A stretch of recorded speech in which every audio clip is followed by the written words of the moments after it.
میں اسلام کو ڈیفائن کیا ہے کہ کلو من الطیبات، پاکیزہ کھاؤ اور عمل بھی پاکیزہ کرو.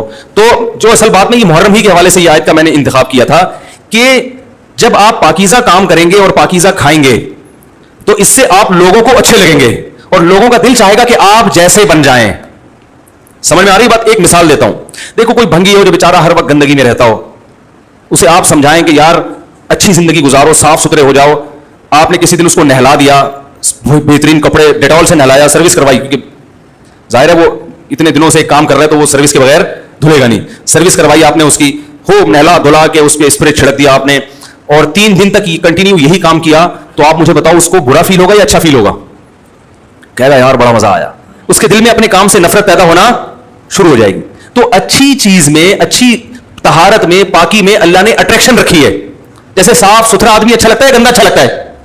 صاف ستھرا اچھا لگتا ہے. تو صاف ستھرے اعمال والا بھی انسان کو اچھا لگتا ہے. تو اللہ تعالیٰ نے اسلام کو جو ڈیفائن کیا 2 لفظوں میں، اچھا کھاؤ اور عمل اچھا کرو. کیا مطلب؟ ایسا کام کرو کہ غیر مسلم تمہاری طرف مائل ہو کہ یار یہ بڑے اچھے ہیں. تو کوئی ایسی رسم اسلام میں جس کو دیکھ کر وحشت ہوتی ہو، اس کا مطلب ہے وہ اسلام، بولو بھائی، نہیں ہے. کوئی بھی آپ ایسا عمل کر رہے ہیں، لیبل اسلام کا لگا رہے ہیں، مگر اسے دیکھ کر غیر مسلم کو گھنٹوں گھنٹوں سمجھانا پڑتا ہے یہ کیوں ہو رہا ہے، اس کا مطلب ہے کہ یہ اسلام، بولو نا بھائی، نہیں ہے. تو آپ مجھے بتاؤ محرم میں جو کچھ ہو رہا ہے، کیا یہ غیر مسلم کو اسلام کی طرف مائل کرے گا؟ یہ عمل ہے بھائی؟ یعنی کوئی غیر مسلم اسے دیکھ کے مسلمان ہوگا کہ یار ماشاءاللہ بڑا زبردست اسلام ہے؟ افسوس ہمیں اس پر ہے کہ دیکھو جن کا مسلک ہے، جن کا فقہ ہے، وہ جو کچھ کر رہے ہیں انہیں کرنے دو. اپنے بارے میں یہ فیصلہ کرو کہ ہم سنی ہیں یا شیعہ ہیں. فرقے شروع سے چلے آ رہے ہیں نا، شیعہ اور سنی. ختم کرنا تو ممکن نہیں ہے. تو حضرت عیسیٰ علیہ السلام جب نازل ہوں گے تو تلوار کی زور سے تمام فرقوں کو ختم کر دیں گے. تو جو کام عیسیٰ علیہ السلام کا ہے وہ خود کرنے کی کوشش نہ کرو، جو حضرت مہدی کا کام ہے وہ خود کرنے کی کوشش نہ کرو. ہم کسی فرقے کو ختم نہیں کر سکتے، لیکن ہم اپنے آپ کو ڈیفائن کر سکتے ہیں. ہم یہ بتا سکتے ہیں کہ ہماری رائے میں صحیح کیا ہے.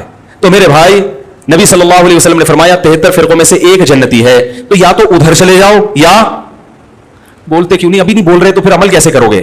یا تو پورے ادھر چلے جاؤ یا پورے ادھر آ جاؤ. مجھے خدا کی قسم اس پر کوئی اشکال نہیں ہوتا کہ شیعہ لوگ ماتم کیوں کر رہے ہیں، شیعہ لوگ یہ سب کچھ کیوں کر رہے ہیں، وہ جو ہے وہ مرثیے کیوں پڑھ رہے ہیں. مجھے اس پر اشکال نہیں ہوتا. ان کے دلائل ہوں گے ان کے پاس، ان کے علماء ان کو بتاتے ہیں. وہ کب کہتے ہیں کہ ہم سنی ہیں؟ وہ کب کہتے ہیں کہ ہم صحابہ کو حجت سمجھتے ہیں؟ ایک چیز کا انہوں نے دعویٰ ہی نہیں کیا تو ہم ان پر وہ کیوں تھوپے ان کے سر پہ؟ لیکن میں آپ کی بات کر رہا ہوں، میں ان لوگوں کی بات کر رہا ہوں جو اپنے آپ کو سنی کہتے ہیں.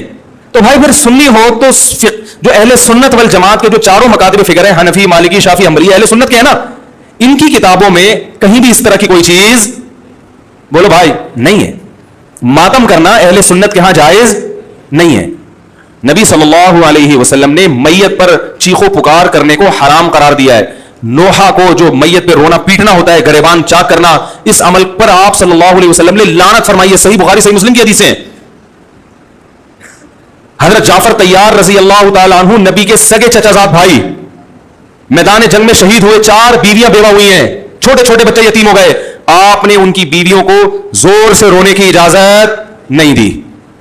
اتنا غضبناک ہوئے جب وہ باز نہیں آئے، آپ نے فرمایا ان کے منہ پہ خاک پھینک دو. حالانکہ بیوہ ہوئی ہیں، قابل ترس ہیں، لیکن چیخ کے رونے کی اجازت، حالانکہ وہ تو اہل بیت میں سے تھے. حضرت جعفر طیار ظلماً شہید ہوئے تھے.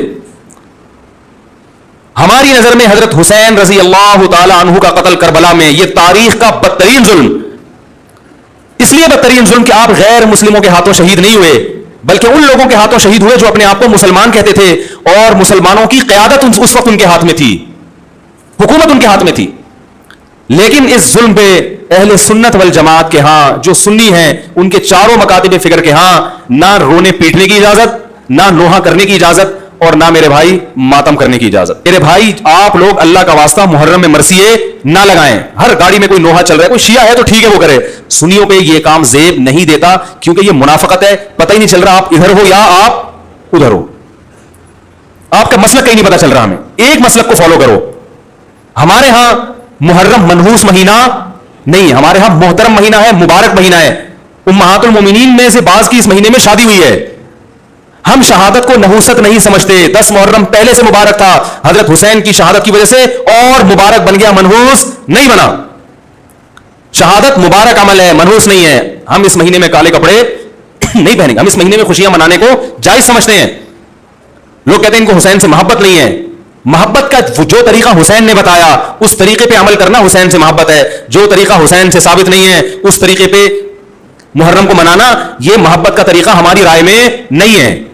سمجھ میں آ رہی ہے بات کہ نہیں آ رہی ہے؟ اور ایک میں وضاحت کر کے بیان کو ختم کروں. بھائی یہ کوشش کریں گے نا اس کی, محرم نہ منحوس مہینہ ہے, نہ اس میں بلائیں نازل ہوتی ہیں, اس میں خوشیاں منانا بھی جائز ہے, اس میں نکاح کرنا شادی کرنا بھی درست ہے.